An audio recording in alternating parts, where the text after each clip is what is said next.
Nigiki cabuze kugira ngo isoko nkuru ya Bujumbura ngo isubire kubakwa mu buryo buhambaye nk'ubwo yari irimo canke mbere busumvya ubwo buryo nyene. Murazi ko isoko nkuru kw'igenekerezo rya 11 z'ukwezi kwa mbere umwaka wa 2013 abarundi bose bazindutse basanga umuriro ari wo wiraye ari uri kurasasika inganda mu gisagara ca Bujumbura. Uyu munsi rero igenekerezo rya 11 z'ukwezi kwa mbere z'ukwezi twibuka imyaka 11 iheze isoko nkuru ya Bujumbura ihiye igatokombera n'ivyarimwo vyose.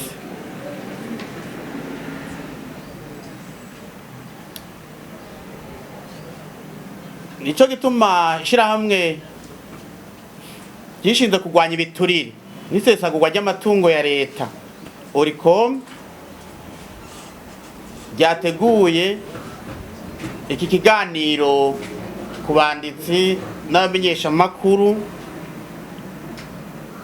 ngaha mu Burundi. Hari igihe rero c'isaha imwe y'igitondo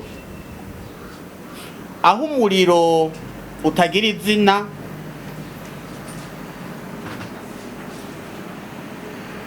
wakubuye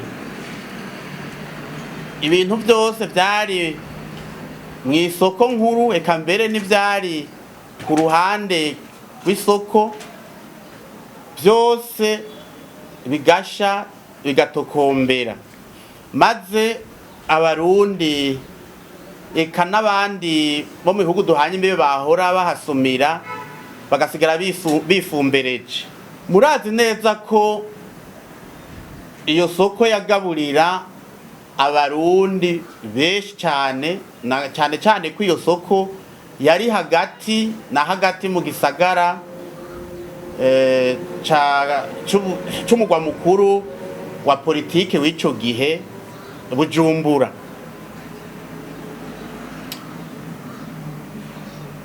Nk'uko rero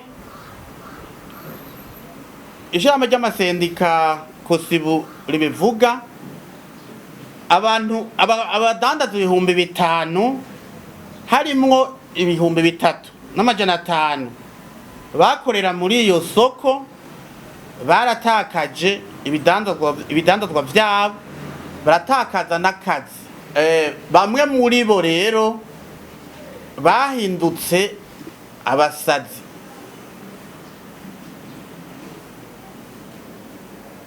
Abandi barasubiye ku mitumba iyo baje bava imifuka igaragara.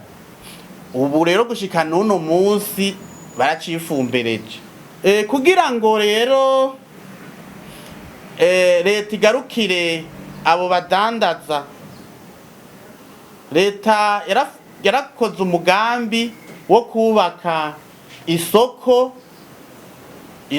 mugabo idakwiye. Iyo soko yubatswe hariya muri zone Ngagara muri komine Ntahangwa aho bita kuri Kotebu. Iyo soko rero gushika n'ubu nta bintu bihambaye tubona nk'ivyari mw'isoko nkuru yahiye ya Bujumbura. Ikintu rero gitangaza ishirahamwe Oricom nukubona iyo soko idashobora gukuburwa, kandi muzi neza ko ivyari biyirimwo bishobora gutera umudugararo w'ingwara abantu begereye bakorera hajya. Murabona hajya ko hakorera abantu benshi mu micungararo, hariho abashoferi b'amabisi n'abaja kwinjiramwo, hariho n'abandi hajya hepfo hajya bita kuri plaza, murabona ko kaya kabarabara kama kuzuye abantu, aho hose bahemuka umuyaga uvuye hajya muri irya soko. Iyo soko nayo mukaba muzi ko yarimwo ibintu bitandukanye, harimwo ibintu byo bita les produits chimiques, ukuvuga ibintu bishobora gutera ingwara. Murazi ubuye ko harangwa ngira ngo ibikoko ibibiki, ngira ngo nta kitari hajya, nta kitinyegeza hajya, kubera hahindutse ishamba. Rero hariho rero amasosiyete yagiye aracana ko aho twofata nk'isosiyete y'aba bita Sino Afrique hamwe n'ishirahamwe ry'amabanke yo mu Burundi. Abo bose byaravuzwe, leta y'u Burundi yaradushikirije ko ari bo bashobora kubaka iyo soko. Ariko rero mu matohoza ishirahamwe urikome rifise nuko iryo shirahamwe, iryo sosiyete Sino Afrique twasanze ryari iryo umurundi umutegetsi yahoze ari ambasaderi, yahoze aserukira igihugu cy'u Burundi mu Bushinwa, mugabo yubakanye n'umupfasoni w'umushinwakazi. Uwo mupfasoni w'umushinwakazi rero niwe yaseruka, ariko twasanze amahera bazana ari amahera atarakwiye kugira ngo hubakwe isoko, hasubirwemo isoko nkuru ya kijambere hirya soko muzi.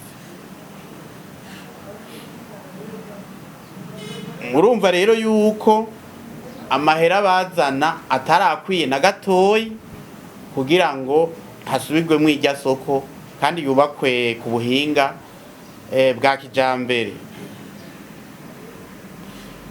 Ishirahamwe rero urikome kandi riratangazwa ko isha ry'irya soko, iturirwa ry'irya soko ritasize inyigisho ku Barundi, cane cane kuri leta, kuko nta ngingo n'imwe leta irafata kugira ngo ikingire ayandi masoko asanzwe ahari, kandi yongera ikingire n'ibidandazwa. Nta ngingo n'imwe leta yafashe kugira ngo ikingire abo bantu begereye hajya hahoze isoko nkuru ya Bujumbura, kugira ngo ibakingire ingwara zoshobora kuva muri kijya gisaka kirahe yahoze isoko. Gushika ubu rero amasoko yasubiye kubakwa n'ayabandanya yubakwa, tubona ko atatwatuyira basiga, twatuyira imodoka za kizimyamoto za zindi ziza kuzimya, kuziza gutabara iyo hadutse ikiza cy'umuriro zozicamwo. Murumva rero yuko ivyo bitangaje cyane, kandi muzi ayo Abarundi babonye aho mu isoko nkuru ya Bujumbura. Leta kandi nta mugambi, nta politiki ikomeye tubona yo guhimiriza abakomesa, abadandaza bose bo mu Burundi kwinjira muri ajya amashirahamwe ajeje kurinda impanuka byo bita les sociétés d'assurance, kugira ngo ntihagire akandi kaga gasubira gushikira abadandaza n'ibidandazwa vyabo mu gihugu c'u Burundi. Loricome yama inyotejwe no kumenya ivyerekeye ikibazo c'ubutungane, cane cane mu gushira habona ibintu vyatumye irya soko nkuru ya Bujumbura n'ayandi masoko yahiye, icatumye ivyo bintu biba, icatumye igituma amasoko asha agatokombera atacamira.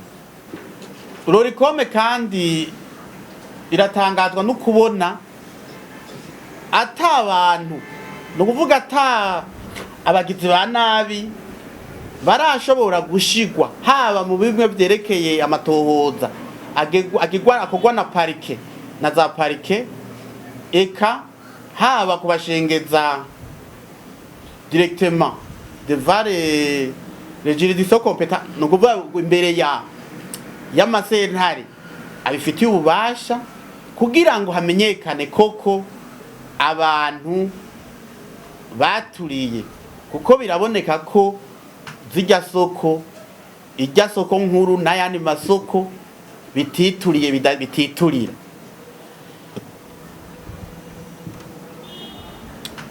Rero mu gihe cyose ubutungane butazoba burakora ico bujejwe kugira ngo butange umuco ku vyerekeye iturirwa ry'irya soko nkuru n'ayandi masoko, abarundi bazokwama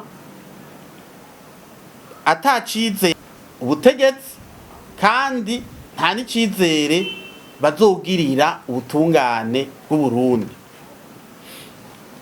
Kubera ivyo rero vyose tudondaguye, ishirahamwe Loricome risaba leta y'u Burundi gukora ibi bikurikira: gutegekaniriza akazoza muri arya mashirahamwe agwanya impanuka,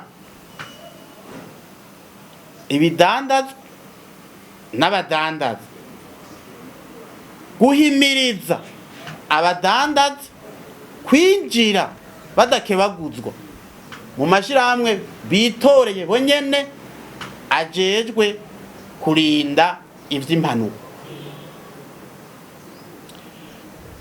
Dusavye leta kwamana ntaryo bafise zirya modoka za kizimyamoto hafi kandi zikwiye imisi yose na hose, kugira ngo ahadutse ikiza c'umuriro batange na bene kudandaza na bene ibidandazwa kuhashika, maze bazimye ibara ritarasubira kugwa nkarirya ryaguye mu isoko nkuru ya Bujumbura. Dusabye leta gushiraho umugwi wigenga, kandi umugwi wigenga kugira ngo bige ivyotuma umuriro nk'uyo mu Burundi udasubira kuvugwa ahantu na hamwe. Dusavye leta gushiraho umugwi kandi atawegamiye wo kwiga ingaruka mbi z'uwo muriro wateye isoko nkuru ya Bujumbura ugatikiza ivyari bihari byose, kandi uwo mugwi wo kwiga n'ibijanye ingene abadandaza bakorera muri irya soko nkuru, na cane cane mwumva ko hariho abahindutse bakaba abasazi bakagwara mu mutwe, abacifumbereje n'uno munsi. Uwo mugwi wo kwiga rero ibijanye n'amayendamunite y'abo badandaza, ni ukuvuga ibijanye no kubashumbusha ku byo batakarije muri iyo soko. Turasaba leta rero mwishirahamwe Oricome ko ryoteza imbere umwuga w'ubudandaji, kuko inyifato twabonye mu gihe cisha ry'irya soko no mu myaka yakurikiye kuri leta yari ihari ico gihe, tubona ko ari imyifato ahubwo ibuza ahubwo abadandaza kubandanya umwuga wabo no kubandanya umwuga w'ubudandaji. Dusabye dushimitse ko leta y'u Burundi yotangura vuba bwangu gukubura kirya